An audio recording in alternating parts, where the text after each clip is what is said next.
ความอุดมสมบูรณ์ด้วยสิ่งสาราสัตว์อยู่มาวันหนึ่งเกิดแม่น้ำใหญ่นะคะที่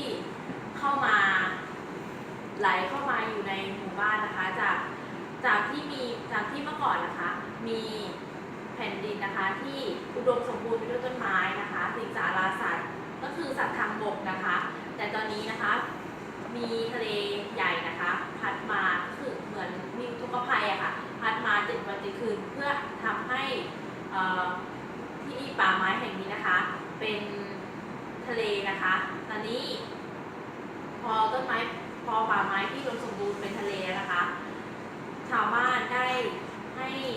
สอนลูกหลานนะคะให้ช่วยกันจะหาวิธียังไงนะคะให้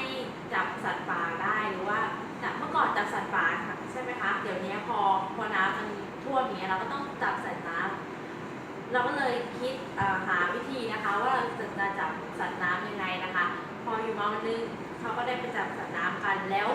จับไปเรื่อยๆจนเกิดเราก็เริ่มสัตว์น้ำก็เริ่มรู้ตัวนะคะเลยจับไม่ค่อยได้แล้วค่ะแล้วก็เลยไปแล้วพอจับสัตว์น้ำไม่ค่อยได้ใช่ไหมคะเราก็เลยค้นหาวิธีใหม่เพื่อที่จะจับสัตว์น้ำได้ใช่ไหมคะชาวบ้านก็เลยไปทางขึ้นเรือนะคะเพื่อไปหาสัตว์ป่า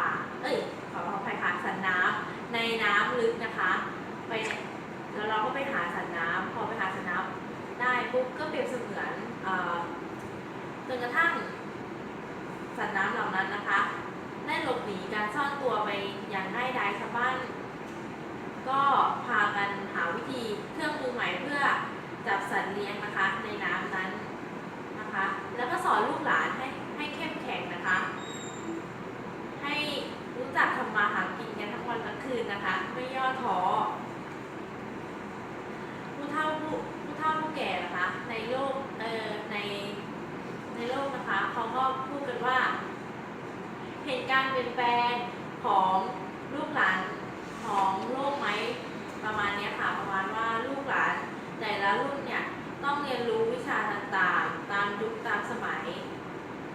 ท่านไม่มีอะไรที่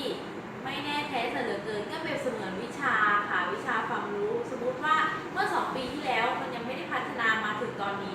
มันก็พัฒนามากขึ้นเปรียบเสมือนสมมุติสมัยก่อนนะคะมีแหมีอะไรต่างๆที่เอาไว้จับสัตว์น้ำหรือว่าอะไรที่เราไม่รู้จักแต่เดี๋ยวนี้ก็พัฒนาเป็นที่ช็อตปลานะคะถือว่าเราเอาลงไปในน้ำอย่างเงี้ยค่ะแล้วเราจะรู้สึกได้มันจะสั่นๆแล้วเราจะได้ปลาเราจะรู้ว่าปลาเราอยู่ตรงนั้นแล้วปลาจะลอยขึ้นอันนี้ก็เป็นวิธีใหม่ที่ค้นพบกันในปัจจุบันแล้ว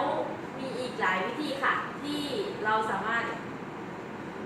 เอามาปรับปรุงกันในยุคสมัยนี้นะคะยุคสมัยนี้เป็นยุคสมัยที่อินเทอร์เน็ต Wi-Fi เริ่มมาผิดจากเมื่อก่อนนะคะที่เราไม่สามารถจิ้มโทรศัพท์แล้วเราสามารถรู้ทุกอย่างนะคะตอนนี้เราสามารถรู้ทุกอย่างได้โดยเฉพาะพี่กูนะคะเข้าพี่กูแล้วก็รู้ได้เลยใช่ไหมคะแล้วถ้าเป็นสมัยเมื่อก่อนนะคะเราก็ต้องอ่านหนังสืออ่านเป็น100 เล่มค่ะแต่เดี๋ยวนี้เซิร์ชเรามีเน็ตมี Wi-Fi มีอินเทอร์เน็ตนะคะเราก็สามารถหาข้อมูลในอินเทอร์เน็ตได้เลยค่ะหลังจากนี้นะคะเราทุกคนน่ะก็จะหาอะไรที่แบบว่าเรียนรู้ได้สมมุติว่าเราอยากจะหานู่นนี่นั่นเราก็หาในอินเทอร์เน็ตถูกใช่ไหมคะแต่ว่าส่วนมากตอนนี้คนโตๆนะคะคนที่มีอายุอย่างเงี้ยก็จะใช้เป็นเทคโนโลยีกันหมดแล้วนะคะเราก็สามารถพัฒนากันได้เรื่อยๆค่ะตอนนี้เทคโนโลยีเราอาจจะก้าวไกลแล้วแต่ในอีกไม่กี่ปีข้างหน้าอาจจะก้าวไกลมากกว่านี้นะคะดิฉันขอบคุณนะคะที่ให้มาเล่าเรื่องนิทานวันนี้ขอบคุณค่ะ